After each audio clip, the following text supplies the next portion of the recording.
రూపాయలకి విలువ ఉండిందా, రూపాయికి విలువ ఉండిందా? 10 రూపాయలు అప్పుడు చూసేవాళ్ళం కాదు. 10 రూపాయలు అప్పుడు అసలు రావడమే లేదు.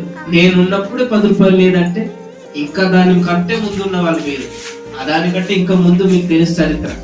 అంతకంటే ముందు పావులు ఉండేది తెలుసా? పావుల ఇప్పుడు కనిపిస్తుందా? కనిపించట్లేదు. పావుల నుంచి అర్ధ రూపాయి నుంచి రూపాయి పుట్టుకొచ్చింది.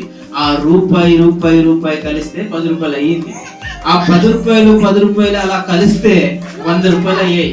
అలా వందలు కలిస్తే 1000 రూపాయలు అయ్యింది. అలా వేలు కలిస్తే ఇంకా కొన్ని లక్షలు అయిపోయింది.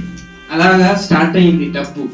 కనుక ముందు ఎక్కడి నుంచి పుట్టింది అంటే 10 రూపాయల నుంచి వచ్చింది, పావుల నుంచి వచ్చింది ఆ డబ్బు. కనుక ఆ రోజుల్లోనట రూపాయి సంపాదించేవాడట ధనవంతుడట. ఆ రోజుల్లో మా తాత ముత్తాత కాలంలో రూపాయి సంపాదించిన వాడు లేదా 10 పైసలు సంపాదించిన వాడు ధనవంతుడట ఆ రోజుల్లో.